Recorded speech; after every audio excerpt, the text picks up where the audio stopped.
Good afternoon. I'm Father Alexander. Welcome to St. Peter's in Hove. And we're in visible sight of the end of the book of Psalms, which has taken much longer than I ever thought it would. But there you go. It's worthwhile stopping off when it's profitable. And this is a walking tour through the Bible, don't forget. So we speed up or we slow down as appropriate. And we're at step 201. And we're going to look at Psalm 138 brackets 139.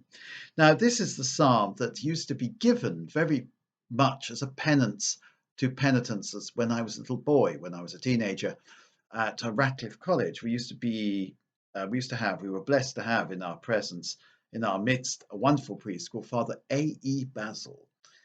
He was known as Joe Basil, and he used to hear confessions, and he'd always select this psalm as the one we'd have to recite afterwards. At least with me, he did. Now, it's a psalm which is sometimes called the Hound of Heaven for some reason. It'll be obvious why. O Lord, you search me and you know me. You know my resting and my rising. You discern my purpose from afar. You mark when I walk or lie down. All my ways lie open to you. God knows everything about us. Before ever a word is on my tongue, you know it, O Lord, through and through. Behind and before you besiege me, your hand ever laid upon me. Too wonderful for me, this knowledge, too high beyond my reach. So God is all knowledge, whereas we are restricted knowledge. We know some things, but God knows everything. We look at things and do not understand them, we find them opaque. God finds everything transparent. God knows what is going on inside every human heart. For us, other people are a mystery. This is very, very much, of course, what St. Augustine says. God dwells within us. God is inside us. He knows everything about us. Oh, where can I go from your spirit? Or where can I flee from your face? If I climb the heavens, you are there. If I lie in the grave, you are there. If I take the wings of the dawn and dwell at the sea's furthest end, even there your hand would lead me, your right hand would hold me fast. If I say, let the darkness hide me, and the light around me be night, even darkness is not dark for you, and the night is as clear as the day. So, in other words, if I want to run away from God, it's impossible, it's futile, because God is everywhere. God is all knowledge, and God is not bound by time or space.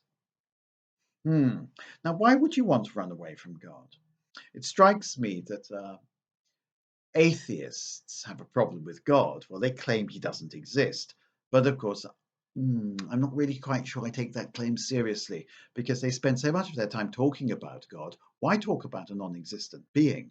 I mean, for example, Dracula doesn't exist, but I've spent not much of my time thinking about Dracula. Fairies at the bottom of the garden do not exist. I never give them a second thought.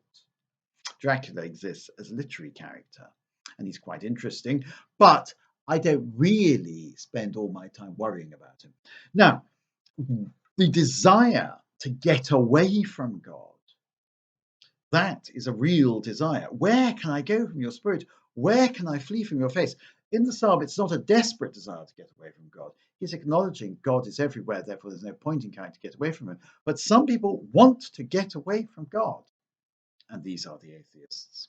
And therefore, the only way to be an atheist is to kill God, to put him to death. God is dead, said Nietzsche, because we have killed him. In other words, God exists, God is there, but we are pretending he's dead. We've killed him by an act of the will. We've put him to death. We will never think about him again. But of course, we keep on thinking about him. Where can I go from your spirit? Where can I flee from your face? Well, you can't. And I think this is part of the atheist rage with God, because you can't get away from him. You're obsessed with him. God is always there. Wherever you turn, you find God, God, God, God, God. It's a bit like in certain books. I can't remember the book, but where somebody commits a murder, then they go into a crowded place, and all the faces coming towards them are the face of the murdered man. Or they keep on seeing the murdered man in the bus queue, here, there, and everywhere. They cannot escape from the murdered man. We've tried to put God to death, but we cannot escape from him. I think that's important. Anyway, the psalm goes on. But of course, the psalmist thinks that not escaping from God is a good thing. The atheist would think it's a bad thing. For it was you who created my being, knit me together in my mother's womb. I thank you for the wonder of my being, the wonders of your creation. You created me, you gave me the whole of creation. I thank you for this. You loved me, you made me, and I'm grateful. Whereas, of course, the atheist isn't grateful. Why did you make me? It seems like an act of spite that you made me, particularly as you made me not to love you. But indeed, the atheist fails to see that God, the all-powerful and the all-knowing, is also the all-loving. And indeed, this psalmist sees God as the all-loving. The reason we can't get away from him is because his love is all-embracing and unconditional. Already you knew my soul, and you loved my soul. My body held no secret from you. I was being fashioned in secret and moulded in the depths of the earth. Your eyes saw all my actions. They were all of them written in your book. Every one of my days was decreed before one of them came into being. You knew what I would do with my freedom. Your providence has hedged me in at all times.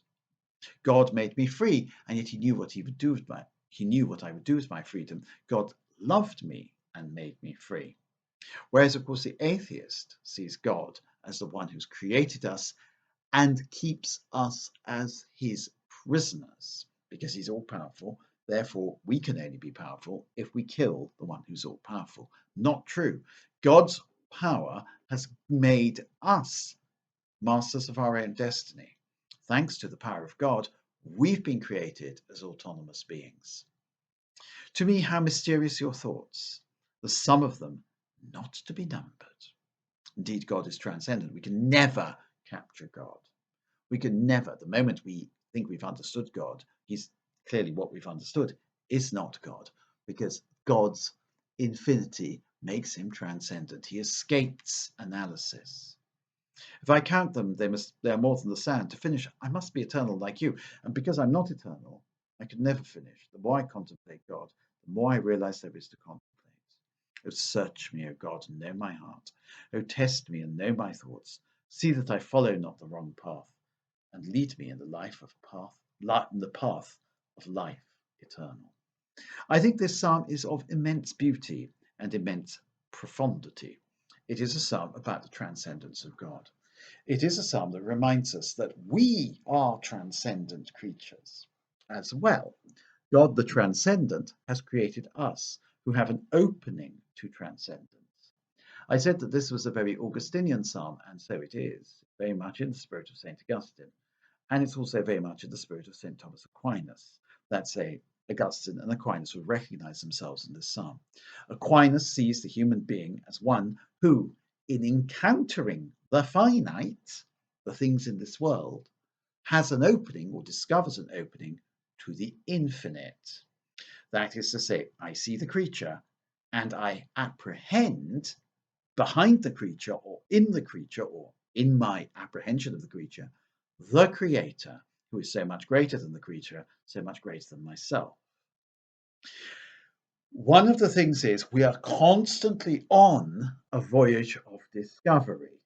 God is good, God has created us, and we ask him to search us, and we search for him. He knows us, and we long to know him. We're made for the truth of God, a truth that goes much beyond anything we can think of. There's more in heaven and earth, Horatio, than is dreamed of in all your philosophy. This infinite knowledge of God to which we're called is something I think that annoys atheists. 2 + 2 = 4. Nice, neat formula. God cannot be reduced to nice, neat formulae. Rather, God is not a formula, he is the condition of possibility of all formulas. 2 + 2 = 4 is true. But who invented those numbers? Where did the concept of 2 and 4 come from? Where did the concept of adding and the concept of that which is added equaling something else come from? Where was the grammar of mathematics and arithmetic written? It's in the mind of God. 2 + 2 = 4 is true. God exists is true, but they're not the same type of truths. One is the foundational truth of all other truths. It's a philosophical psalm in many ways, this.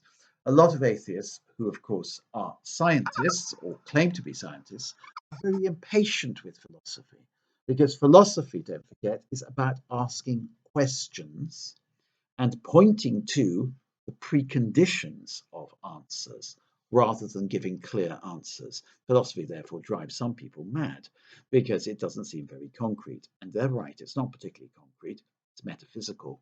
Metaphysical means that which goes beyond physics, that which doesn't deal with the physical, that which deals with the things that make the physical possible, the things that are non physical.